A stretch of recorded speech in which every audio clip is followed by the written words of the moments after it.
یہ جو لوگ ہوتے ہیں نا طریقت کے ساتھ وابستہ، کسی خانقاہ کسی آستانے کے ساتھ انسلاک رکھنے والے، یہ بعض اوقات ریاضت پوچھتے ہیں، مجاہدہ پوچھتے ہیں، اسباق پوچھتے ہیں۔ کہتے ہیں کہ شاید کوئی ٹھنڈے پانی میں 40 دن کھڑا رہے تو وہ اللہ تک پہنچ جاتا ہے۔ یہ بعض دفعہ داستانیں سن کے یہ بھی کہتے ہیں کہ شاید کوئی بندہ 40 دن تک کسی جنگل میں رہ کے کچھ چلہ کرے تو اللہ تک پہنچ جاتا ہے۔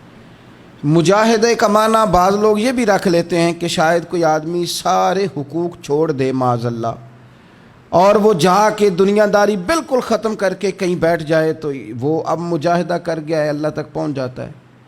لوگ مجاہدے کی اپنی اپنی اقسام، اور پھر بعض اوقات وہ بعض جگہ سے دلیل بھی پکڑتے ہیں، جی ہم نے سنا ہے کہ فلاں بزرگ 12 سال فلاں جگہ رہے تو پھر ان کا مجاہدہ کامیاب ہوا۔ تو داتا گنج بخش علی اجویری رحمۃ اللہ علیہ فرماتے ہیں مجاہدہ صرف 2 ہی باتیں ہیں، ایک تو دین کا علم پڑھ پھر اس پہ عمل کر۔ اور داتا صاحب فرماتے ہیں یہ اتنا مشکل کام ہے، عمل کرنا اتنا مشکل کام ہے، کیا فرماتے ہیں لوگ آگ پر تو چل لیتے ہیں پر عمل کرنا ان کے لیے اس سے بھی مشکل محسوس ہوتا ہے۔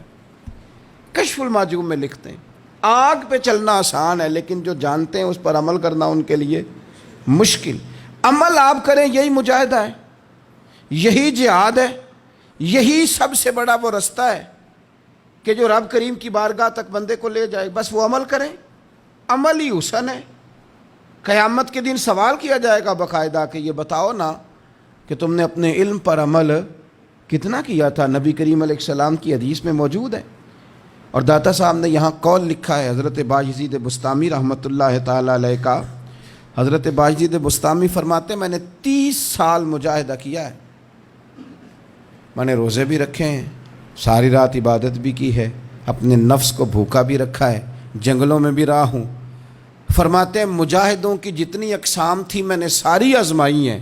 داتا صاحب اس کو نقل کر رہے ہیں، لیکن حضرت باجزید بستامی فرماتے ہیں سب سے مشکل مجاہدہ علم حاصل کرنا اور پھر علم پر عمل کرنا ہے۔ یہ سب سے مشکل مجاہدہ ہے۔ بس لوگوں کو بڑی باتوں کا پتہ ہوتا ہے، صرف ایک قدم آگے نہیں بڑھاتے، عمل نہیں کرتے۔ عمل کریں، یہ سب سے بڑا مجاہدہ ہے۔ آپ جو سیکھ لیں اس پر عمل کر لیں۔ آپ مجاہدہ کر رہے ہیں، آپ کا چلہ ہو رہا ہے، آپ اس رستے پہ سفر کر رہے ہیں جو رستہ اللہ کی طرف جاتا ہے، لیکن آپ کہیں کہ جناب کوئی اور کہانی سنائیں، کوئی ایسی نظر کریں، کوئی عجوبہ کر کے دکھا دیں، آپ بس کوئی پانی دم کر کے پلا دیں۔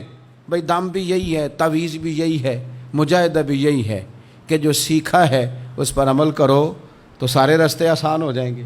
جو طبیعت شریعت ہماری بنانا چاہتی ہے اس طرح کی طبیعت بنا لو، جس طرح کے اخلاق سے رسول پاک علیہ السلام ہمیں آراستہ کرنا چاہتے ہیں وہ اخلاق اپنا لو بس، اور کوئی مشکل کام نہیں۔ جو رسول پاک نے ہمیں دین دیا ہے وہ اتنا آسان کر کے دیا ہے کہ ہر بندہ بڑی آسانی سے اس پر عمل کر سکتا ہے، صرف لوگ کوشش نہیں کرتے، ظاہر سنوارنے میں وقت گزار دیتے ہیں، باطن پر توجہ نہیں دیتے۔ آپ عمل کریں، آسانی ہو جائے گی۔ جو سیکھا ہے بس اس پر آپ عمل کریں، بڑی ساری چیزیں ہیں جو نکھر کر کے واضح ہو جائیں گی۔